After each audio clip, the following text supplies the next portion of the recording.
चलिए आज आप लोगों का स्टार्ट हो रहा है माइक्रोसॉफ्ट स्प्रेडशीट, ठीक है, माइक्रोसॉफ्ट एक्सेल। तो ये आप लोगों का 20 नंबर का क्वेश्चन होने इसमें मिलने वाला है, ठीक है। अभी तक आप लोग जो है introduction to computer, introduction to operating system, ठीक है, कंप्लीट कर लिए हैं। वर्ड प्रोसेसिंग, ठीक है, जिसे MS वर्ड कहते हैं, ये भी कंप्लीट हो गया है।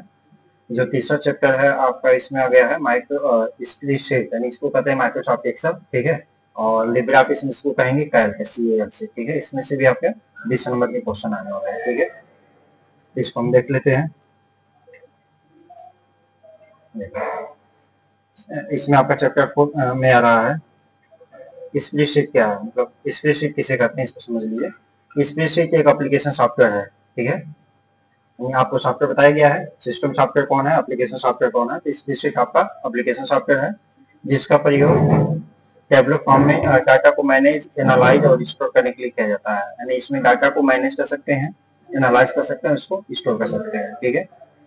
जिस पर आप इजिली प्रभावी ढंग से कैलकुलेट कर सकते हैं। इसमें कैलकुलेशन का भी काम कर सकते हैं, लॉजिक का भी काम कर सकते हैं, दोनों प्रकार के काम कर सकते हैं, ठीक है। इसमें सेल, रो और कॉलम का कॉम्बिनेशन होता है जिसका उपयोग नंबर, टेक्स्ट और फार्मूला फंक्शन को लिखने के लिए किया जाता है। यानी इसमें सेल होते हैं, रो होते हैं और कॉलम होते हैं, ठीक है। जिसका प्रयोग क्या करते हैं, फार्मूला और फंक्शन को, टेक्स्ट को और नंबर को लिखने के लिए किया जाता है। यानी अगर आपको कोई नंबर लिखना है या टेक्स्ट लिखना है, ठीक है, अल्फाबेट टेक्स्ट हो गया A to Z, मान लेकर या कैपिटल लेकर, नंबर 0 से लेकर 9 तक कोई सिंबल लिखना है या कोई फार्मूला लिखना है या कोई फंक्शन का यूज करना है, ठीक है। तो इसमें आपको जो है सेल, रो और कॉलम इसके कॉम्बिनेशन में यूज किया जाएगा इसको, ठीक है। स्प्रेडशीट का उपयोग न्यूमेरिकल कैलकुलेशन, चार्ट बनाने के लिए भी किया जाता है, ठीक है। अब देखिए इसको स्प्रेडशीट को हम जो है लिब्रे ऑफिस में क्या कहते हैं, लिब्रे ऑफिस में देख लीजिए।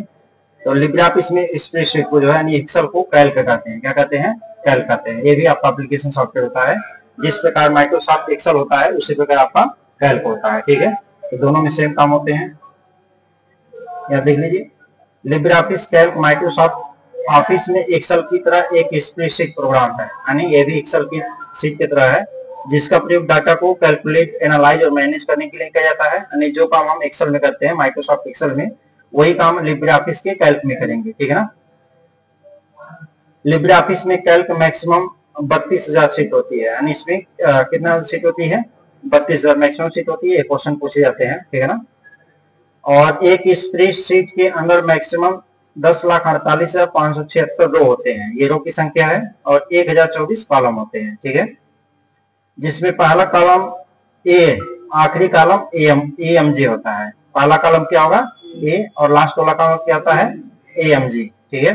जैसे A से लेकर Z तक गया, फिर Z के बाद जब खत्म हो जाएगा तो A आ जाएगा, फिर AB, AC ऐसे करके क्रम चलता है, और ये लास्ट तक कहां तक जाएगा, AMG तक जाएगा, ठीक है।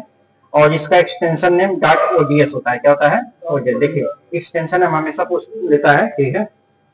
तो अगर माइक्रोसॉफ्ट एक्सेल का पूछता है तो एक्सेल का एक्सटेंशन नेम .xls होता है। क्या होता है, XLS, ठीक है।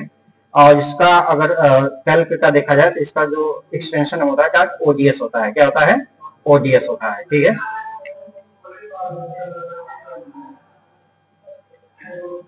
आगे देख लेते हैं एलिमेंट ऑफ स्प्रेडशीट प्रोग्राम, यानी स्प्रेडशीट के जो कुछ महत्वपूर्ण भाग होते हैं, ठीक है ना। क्या क्या होते हैं इसके एलिमेंट देख लीजिए। जैसे वर्कबुक होता है जिसपे आप सभी चार्ट या किसी कई चार्ट का जो ग्रुप होता है, पूरे एक्सेल का जो पेज होता है उसको हम कहते हैं वर्कबुक। और जिस जगह आप काम कर रहते हैं उसको कहते हैं वर्कशीट, ठीक है ना।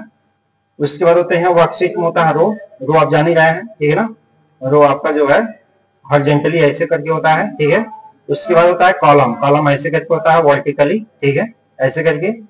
सेल होता है, अब जो दो रो और कॉलम के बीच में एक जो यहाँ पे आयताकार डिब्बा बन रहा है, ठीक है ना, रेक्टेंगल, इसी में आप क्लिक करके किसी डाटा को या किसी फंक्शन को टाइप करते हैं, ठीक है। तो इसको कहते हैं सेल। क्या कहते हैं, सेल। उसके बाद होता है फार्मूला होता है और फंक्शन होते हैं, इसके बारे में हम देखेंगे। और यहाँ पर कुछ शॉर्टकट की दिए गए जैसे आपको माइक्रोसॉफ्ट वर्ड में भी बताया गया था, ठीक है। तो उसके शॉर्टकट की यहाँ भी कुछ शॉर्टकट सेम होंगे, कुछ का शॉर्टकट की अलग होगा, ठीक है ना। जैसे देखिए नया स्प्रेडशीट लेना है या नया शीट लेना है तो कंट्रोल N का प्रयोग करेंगे, ये कैल्क के लिए है, ठीक है ना। ये कैल्क मतलब लिब्रे ऑफिस का जो कैल्क सॉफ्टवेयर है उसका शॉर्टकट की है, और यही शॉर्टकट की लगभग सिमिलर होते हैं आपका एमएस एक्सेल के, ठीक है ना। ये सभी शॉर्टकट की आप लोग याद कर लेंगे, ठीक है। जैसे उसमें जो है सेव एज का दूसरा होता है, जैसे एमएस एक्सेल में सेव एज का होता है F12 होता है, क्या होता है F12, और इसमें जो है सेव एज का दे दिया कंट्रोल शिफ्ट प्लस यस, ठीक है। तो कुछ चेंजेस आपको देखने को मिलेगा, इसको आप लोग देख लेंगे। जैसे जब क्वेश्चन पूछा जाएगा, जैसे मान चलिए आपका एग्जाम में क्वेश्चन पूछ लिया गया कि माइक्रोसॉफ्ट एक्सेल का सेव एज का शॉर्टकट क्या है, तो वहां पे F12 होता है, क्या होता है F12, ठीक है। अगर वही चीज पूछ लिया जाए कैल्क का सेव एज शॉर्टकट की क्या होता है, तो आपका कंट्रोल शिफ्ट प्लस यस होता है, ठीक है। तो थोड़ी सी चेंजेस देखिए, जैसे ओपन का सेम है, कुछ चीजें सेव है, कट कॉपी पेस्ट ये सभी चीजें आपका सेव है, ठीक है। इसके बाद देख लेते हैं कुछ इंपॉर्टेंट इसमें क्वेश्चन होते हैं, इसमें देख लेते हैं क्या क्या क्वेश्चन है। अपने एलिमेंट के साथ लिब्रे ऑफिस कैल्क की स्प्रेडशीट की व्याख्या करें, ठीक है ना, यानी स्प्रेडशीट के बारे में बताएं। तो लिब्रे ऑफिस कैल्क भी माइक्रोसॉफ्ट ऑफिस में एक्सेल की तरह एक स्प्रेडशीट प्रोग्राम है, यानी जो आपका ये देखा है कैल्क का जो माइक्रोसॉफ्ट ऑफिस में होता है, ठीक है ना, स्प्रेडशीट प्रोग्राम, उसी तरह कैल्क का भी आपका सेम टू सेम प्रोग्राम है। इसका प्रयोग डाटा को कैलकुलेट, एनालाइज और मैनेज करने के लिए किया जाता है, ठीक है। जो भी डेटा एंट्री होते हैं उसमें आप कैलकुलेट कर सकते हैं, एनालाइज कर सकते हैं, मैनेज कर सकते हैं। लिब्रे ऑफिस कैल्क में एक वर्कशीट के अंदर मैक्सिमम 10,48,576 रो 1024 कॉलम होते हैं। इसका एक्सटेंशन नेम .ods होता है, ठीक है। ये आपका व्याख्या हो गया। और इसके बाद देख लेते हैं एलिमेंट, आपको वही जो बताए हैं वही एलिमेंट है। जैसे वर्क यहाँ हो गया आपका वर्कबुक हो गया, वर्कशीट हो गया, रो, कॉलम, सेल, फार्मूला और फंक्शन, ये इसके एलिमेंट है। जैसे क्वेश्चन ऐसे पूछ लेता है कभी कभी कि वर्कशीट हो गया, वर्कबुक हो गया, रो, कॉलम, सेल, फार्मूला, फंक्शन, ये किसके एलिमेंट है, तो वहां 4 ऑप्शन दे देगा, ठीक है ना। MS Word, PowerPoint, Excel, Access, तो ये किसके हैं, एक्सेल के हैं। अगर कैल्क में पूछ लेगा लिब्रे ऑफिस का, ठीक है ना, प्रेजेंटेशन या कैल्क पूछ लिया, या जो है यस राइटर पूछ लिया, ठीक है ना, तो वहां पे आपका जो है ये प्रोग्राम होने वाले हैं आपके कैल्क के, इसके प्रोग्राम है, ये कैल्क के प्रोग्राम है, इसको आपको ढूंढना पड़ेगा वहां पे। सेल रेफरेंस को परिभाषित करें, सेल रेफरेंसिंग के विभिन्न प्रकारों को उदाहरण से समझाइए, ठीक है ना। सेल रेफरेंस किसे कहते हैं देख लीजिए। तो सेल रेफरेंस बता रहा है जब आप सेल एड्रेस को एक्सेल के किसी फंक्शन का प्रयोग करते हैं तब उस सेल एड्रेस को फंक्शन का सेल रेफरेंस कहते हैं। जैसे इक्वल सम, यहाँ एक देख रहे होंगे इक्वल लगाया गया है, तो ये होता है कि जो इक्वल सिंबल होता है, तो कैल्क में एमएस एक्सेल में कोई फार्मूला या फंक्शन का जब यूज करेंगे तो उसके पहले हम इक्वल टू का प्रयोग करेंगे, ठीक है ना। उसके बाद हम फंक्शन लगाएंगे और जो भी होगा यहाँ पे हम कोष्टक में लगा देंगे, ब्रैकेट में, ठीक है ना। उसके अंदर आप जो है सेल का रेफरेंस देंगे, ठीक है।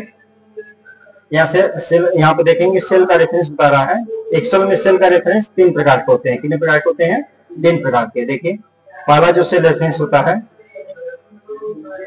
पहला होता है एब्सोल्यूट सेल रेफरेंस। इस प्रकार के सेल रेफरेंस में कॉलम, नेम और रो दोनों के पहले जो है डॉलर का प्रयोग करते हैं। किसका प्रयोग करते हैं, डॉलर का, ठीक है।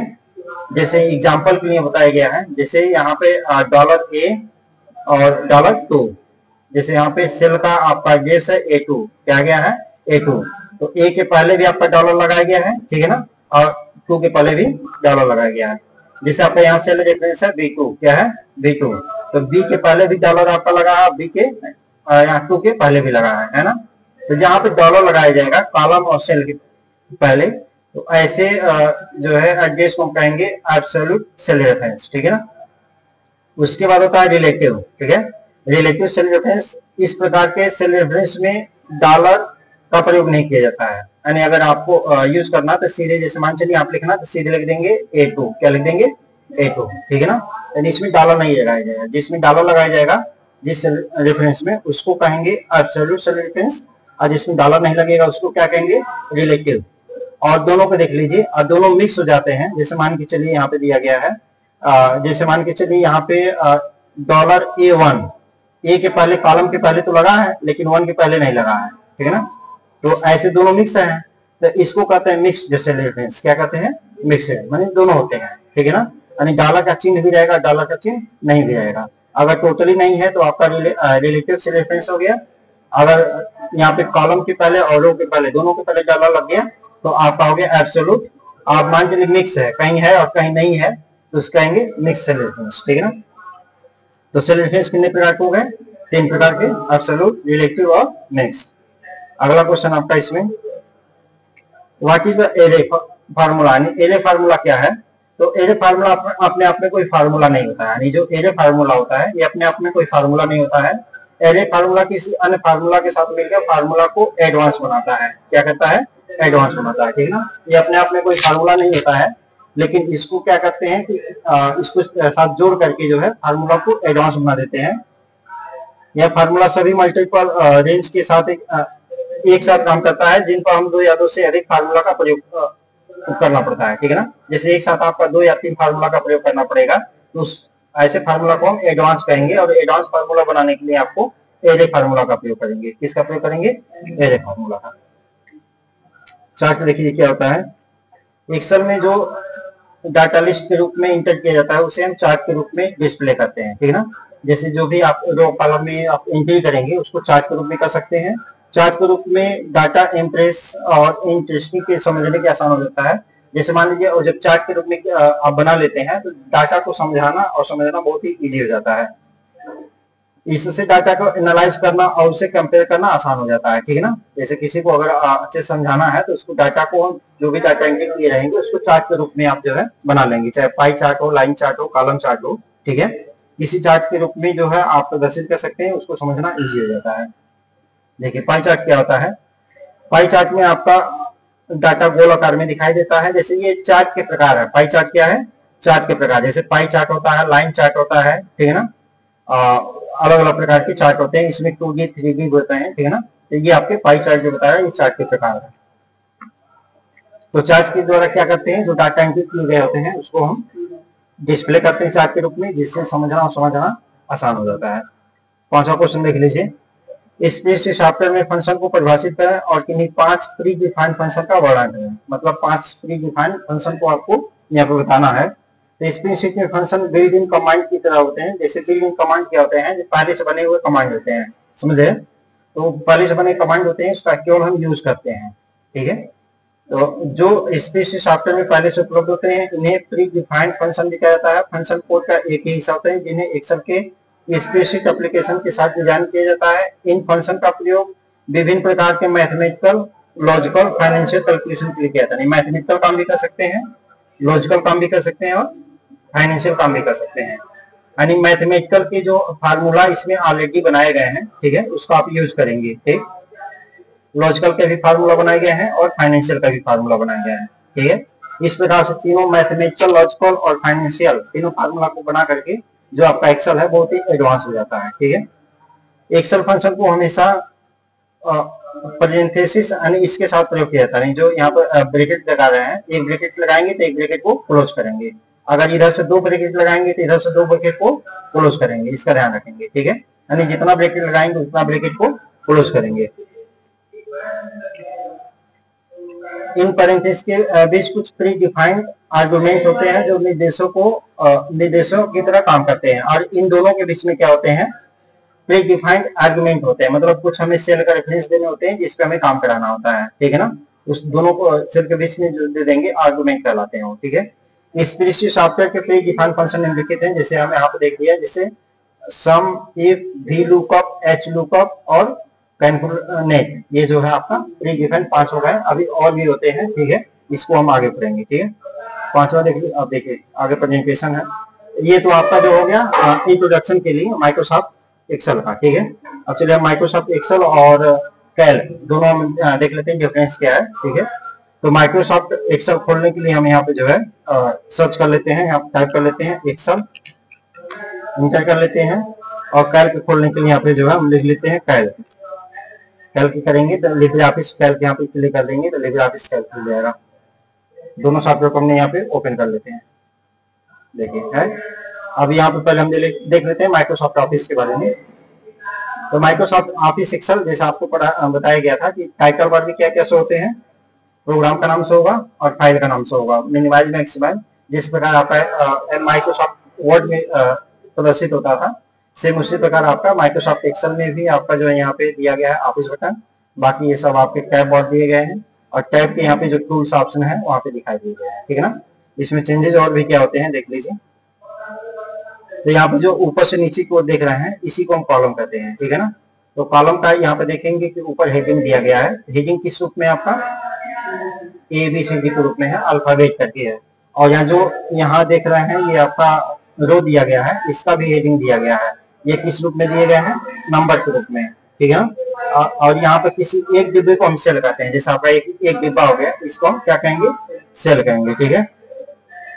तो यहाँ पे देख लेते हैं हम सेल का रेफरेंस। जैसे हम यहाँ क्लिक कर देते हैं तो देखिए सेल का जो एड्रेस होता है वही रेफरेंस यहाँ दिखा रहा है। तो जैसे हमने यहाँ पे क्लिक किया तो कहाँ पर हम क्लिक किए हैं, ए पे क्लिक किए हैं, या आपका कॉलम हो गया और 1 क्या आपका रो हो गया। तो बता रहा आप A1 पे हैं, ठीक है। अब कुछ डाटा एंट्री करते हैं या कुछ नाम लिखते हैं तो यहाँ पे हम जो है A1 में लिखेंगे, ठीक है। तो जो लिखेंगे वो फार्मूला बार, ये फार्मूला बार होता है या फार्मूला बार में दिखाई देगा, ठीक है। नीचे आपका यहाँ पे जो दिखा गया है इस एरिया को कहते हैं स्पेसिफिक एरिया, ठीक है ना। यहाँ से आप यहाँ क्लिक करके प्लस करके बढ़ा सकते हैं, ठीक है। और इसका रीनेम करना चाहते हैं तो राइट में क्लिक करके इसको रीनेम कर सकते हैं, हाइड कर सकते हैं, डिलीट कर सकते हैं, मूव कर सकते हैं, ठीक है ना। ये सभी चीजें कर सकते हैं। जैसे हमने रीनेम कर दिया यहाँ पे दे दिया, जैसे हमने दे दिया यहाँ पे एक्सपेंस, ठीक है। और इस पे राइट में क्लिक करके रीनेम कर दिया, इसको हमने दे दिया इनकम। अब यहाँ पे दिख रहा है एक्सपेंस के बारे में आप चार्ट क्रिएट करेंगे या इनकम के बारे में चार्ट क्रिएट करेंगे, ठीक है ना। यहाँ और भी डिटेल करना तो इसको आप दे सकते हैं, ठीक है। अगर इसको डिलीट करना है तो राइट में क्लिक करिए और यहीं से डिलीट कर दीजिए, वो डिलीट हो जाएगा, ठीक है। ये मूव करना है तो इसको दबा करके हम यहाँ पे जाते हैं, ड्रैग करते हैं, ड्रैग एंड ड्रॉप आपको बताया गया है, ठीक है ना। यहाँ से ड्रैग एंड ड्रॉप के माध्यम से यहाँ कर दिए तो ये यहाँ पे चला गया, ठीक है ना। यहाँ पे शीट 1 शीट 3 आ गया, इस प्रकार से कर सकते हैं, ठीक है। यहाँ से नेक्स्ट पे जा सकते हैं, यहाँ से बैक जा सकते हैं, यहाँ सबसे लास्ट में जाएंगे, यहाँ सबसे पहले जाएंगे शीट की, ठीक है। यहाँ से प्लस से बढ़ा देंगे, ये आपका जूम है, जूम को हम यहाँ से छोटा कर सकते हैं और जूम को यहाँ से बड़ा कर सकते हैं, ठीक है। ये क्वेश्चन पूछ सकता है कि आप माइक्रोसॉफ्ट तो एक्सेल में अधिकतर जूम कहाँ तक कर पाएंगे, 400%, और कम कहाँ तक कर पाएंगे, 10%। तो क्वेश्चन पूछ लेता है 10% से 100% कर सकते हैं, ये गलत है। यानी जूम आप अधिकतर कहाँ तक कर सकते हैं, 400, और कम से कम कहाँ तक कर सकते हैं, 10%। और नॉर्मल जूम कहाँ कितना होता है, 100। नॉर्मल जूम कितना होता है, 100%, ठीक है।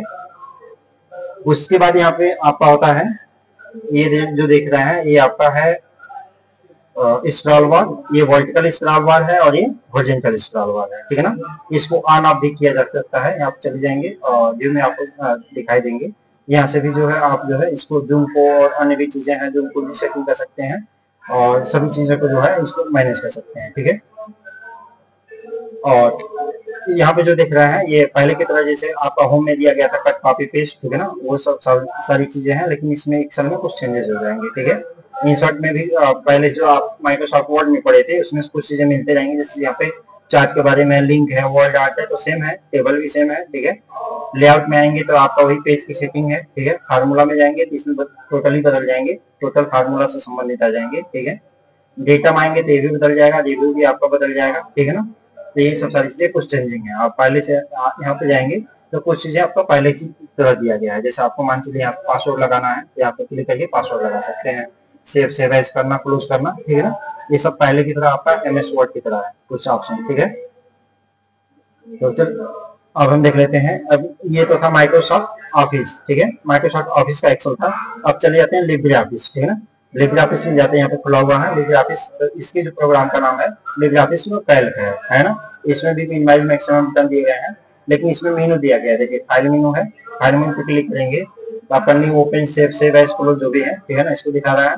एडिट मेनू दिया गया, व्यू मेनू, इंसर्ट मेनू, फार्मूला देखिए उसमें लिखा है, इसमें है, ठीक है ना। और बाकी जो चीजें हैं आपका पहले से जैसे बोल्ड, इटैलिक, अंडरलाइन और एलाइजमेंट, ठीक है ना, ये सब सारी चीजें हैं। इसमें कुछ चीजें अलग से बढ़ गई हैं, जैसे यहाँ पे देखिए रो के बारे में यहाँ पे दिखाई दे रहा है कि रो को आप बढ़ा सकते हैं यहाँ पे, ठीक है ना। इंसर्ट रो कर सकते हैं, एबव करेंगे तो ऊपर की तरफ बढ़ेगा, बिलो करेंगे तो नीचे की तरफ बढ़ेगा, डिलीट रो करेंगे तो यहाँ पे लाइनिंग नीचे जाएगी, ठीक है ना। यहाँ पे रो की हाइट पे क्लिक करके इसकी जो है साइज चेंज करेंगे, ऑप्टिमाइज कर सकते हैं, हाइट करेंगे छुप जाएगा, शो करेंगे तो आ जाएगा, रो को ब्रेक करेंगे तो 2 भागों में बढ़ जाएगा, फिर अप करेंगे तो ऊपर बढ़ेगा, डाउन करेंगे तो नीचे बढ़ेगा, लेफ्ट करेंगे तो बाएं साइड बढ़ेगा, राइट करेंगे तो दाएं साइड, और रैंडमली भी कर सकते हैं।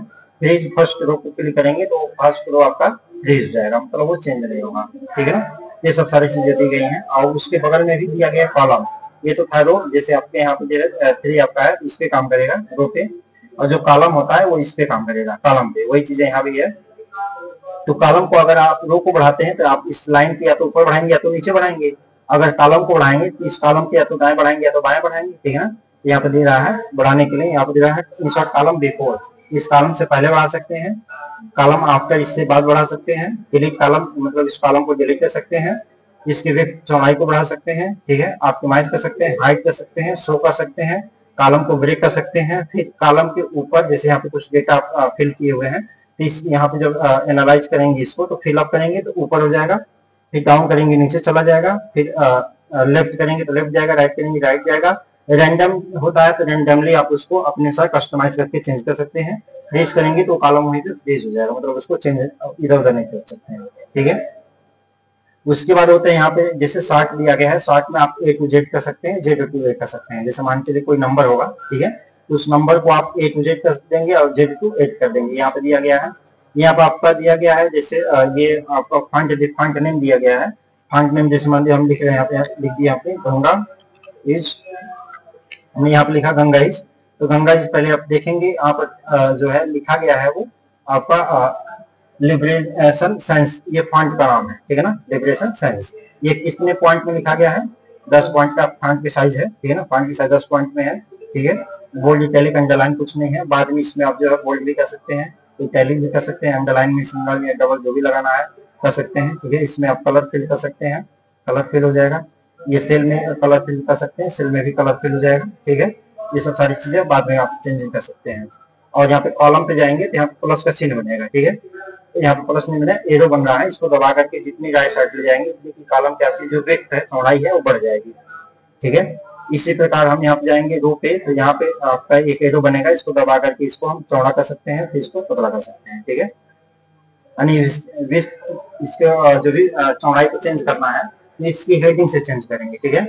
जैसे यहाँ कॉलम का भी हेडिंग दिया गया है, रो का भी हेडिंग दिया गया है। अगर रो में चेंजिंग करना तो रो के हेडिंग से चेंज करेंगे, अगर कॉलम में चेंजिंग करना तो कॉलम के हेडिंग से चेंजिंग करेंगे, ठीक है। इसी प्रकार यहाँ देखेंगे कि आपका अलाइनमेंट दिया गया है, यहाँ लेफ्ट है, राइट है, सेंटर है, राइट है, ठीक है ना, ये सब सारी चीजें दी गई हैं। ये फिल दिया गया है, फिल टॉप जैसे यहाँ पर हमने क्लिक किया और फिल टॉप हमने कर दिया, ये जो नीचे के मैटर होते हैं फिर मतलब टॉप में चले जाएंगे, ठीक है, ऊपर में चले जाएंगे। ये फिल डाउन होता है नीचे जाने के लिए, लेफ्ट होते हैं, राइट होते हैं, ठीक है ना, इसको हम चेंज नहीं कर सकते हैं। इसी प्रकार आपका शॉर्ट होते हैं, जब ये डाटा आप लिखे जाएंगे तब वहाँ पे जो है शॉर्ट होगा, असेंडिंग डिसेंडिंग होगा, ठीक है। एक और भी ऑप्शन होते हैं, फिल्टर भी होते हैं, ठीक है ना, फिल्टर का भी आप यूज करेंगे। बाकी तो चीजें आपको पहले से दिया गया है, जैसे यहाँ पे देख रहे हैं, नया स्प्रेडशीट ले सकते हैं, ओपन कर सकते हैं, सेव कर सकते हैं, ये सब टूल बार दिए गए हैं, प्रिंट पर कॉपी पेस्ट करने की चीजें दी गई हैं। ये पहले की तरह जो आप पढ़ चुके हैं उसी तरह यूज करेंगे, ठीक है। तो इस बारे में आपका क्लियर हो गया। ये माइक्रोसॉफ्ट ऑफिस में भी सेम चीजें हैं, यहाँ पे देखिए इसको भी बढ़ाना है, यहाँ पे कॉलम से बढ़ा सकते हैं, यहाँ पे बढ़ाना यहाँ पे रोक कर सकते हैं, ठीक है ना। और एक होता है ऑटो फिट होता है, उसकी सेटिंग कर देंगे, जैसे मान के चलिए यहाँ पे जितना आप कैरेक्टर लिख रहे हैं अगर ज्यादा लिख दिए तो इसके अंतर्गत मतलब ये आगे बढ़ जाएगा, ठीक है ना। और इसको जब मैनेज करना होगा तो इसको कॉलम को हम चौड़ा करना पड़ेगा, ठीक है ना, चौड़ा करेंगे। अब इसकी साइज को हम बढ़ा लेते हैं यहाँ से, जैसे साइज इसका हमने यहाँ बढ़ा दिया, ये आप देखिए ये बढ़ गया, थोड़ा सा चौड़ा करना है तो यहाँ से भी चौड़ा कर लेंगे, यहाँ से भी चौड़ा कर लेंगे, ठीक है ना। इस प्रकार आपका डाटा फिट बैठा है, ठीक है।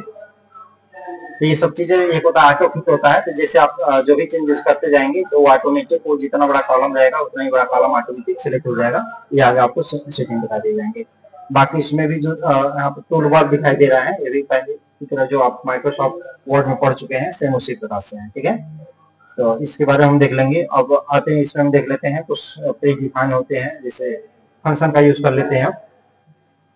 फंक्शन का यूज करेंगे और यूज करने के लिए सबसे पहले हम यहाँ पर दिखा दिया गया है सेल रेफरेंस को जान लेते हैं। इस मान चलिए हमने यहाँ पर लिख दिया जनवरी, अब जनवरी आपका है, इसमें कुछ चीजें होती हैं ऑटोमेटिक आपका फंक्शन सेट किए गए होते हैं, ठीक है ना। ये आप जाएंगे देखेंगे सेल पे, किसी सेल पे क्लिक करें हैं, यहाँ पे जाएंगे तो एक प्लस का चिन्ह बनेगा, बन रहा है, इसको आप ड्रैग करेंगे तो आपका कॉलम में भी जाएगा, ठीक है, और नीचे की तरफ ड्रैग करेंगे तो रो में जाएगा, ठीक है ना।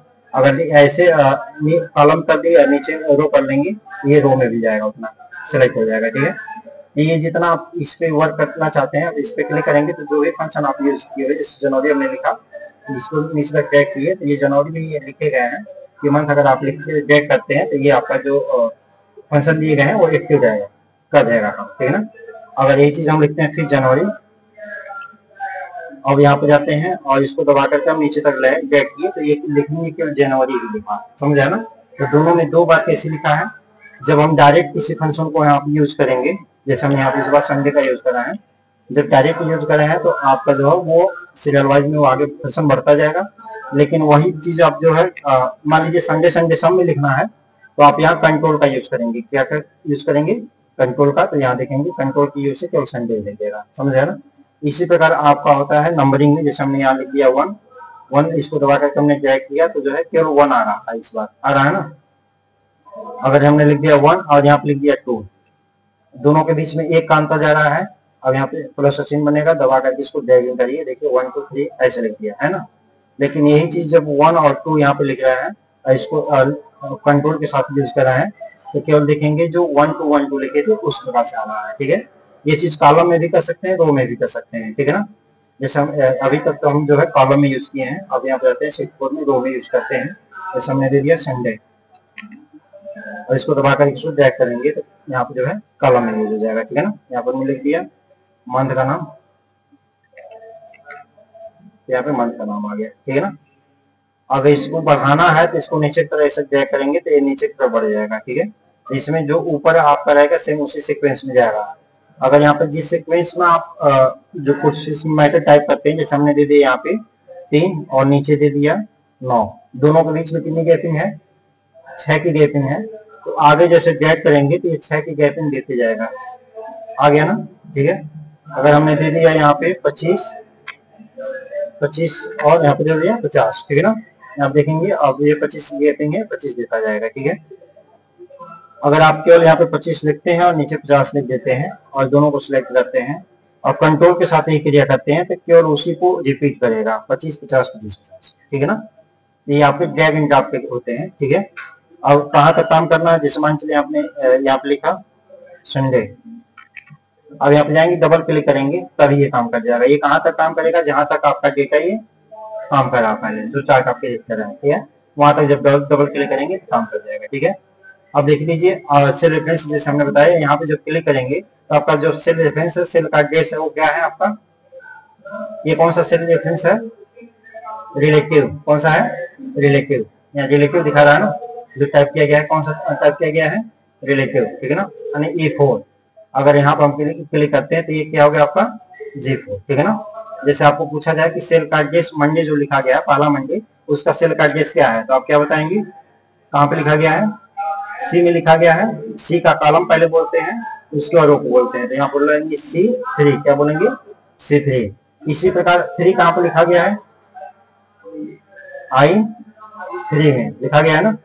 आप बताइए यहाँ पे जो 300 लिखा गया है उसका सेल एड्रेस क्या है, J13, 14 है ना, J14। अगर यहाँ पे क्लिक करते हैं तो वो चीज यहाँ पे बता देगा आप J14, ठीक है ना। इसको कहते हैं सेल एड्रेस, क्या कहते हैं, सेल एड्रेस। सेल एड्रेस में दो चीज होती है, कॉलम और रो, ठीक है ना। तो पहले कॉलम आती है, क्या आती है, कॉलम। आपको यहीं से कंफ्यूज करने के लिए क्वेश्चन पूछ लेगा कि सेल का एड्रेस, मान लीजिए आप नाम लिखे हुए हैं, ठीक है ना, तो सेल का एड्रेस किस प्रकार से लिखेंगे, वहां पे कहाँ पे होगा, बता देगा 14J, क्या लिख देगा 14J। तो 14J फिर J14, तो कौन सा सही होगा, J14। पहले कॉलम का नाम आना चाहिए, क्या होना चाहिए, कॉलम का नाम, फिर होगा रो का नाम। ये आपका जो है माइक्रोसॉफ्ट एक्सेल में भी काम करेगा और यही चीज माइक्रोसॉफ्ट आपका कैलकुलेट में भी, यानी कैल्क में भी काम करेगा, ठीक है। यहाँ भी जो भी चीज लिखेंगे सेम आपका उसी प्रकार से वर्क करेगा, ठीक है।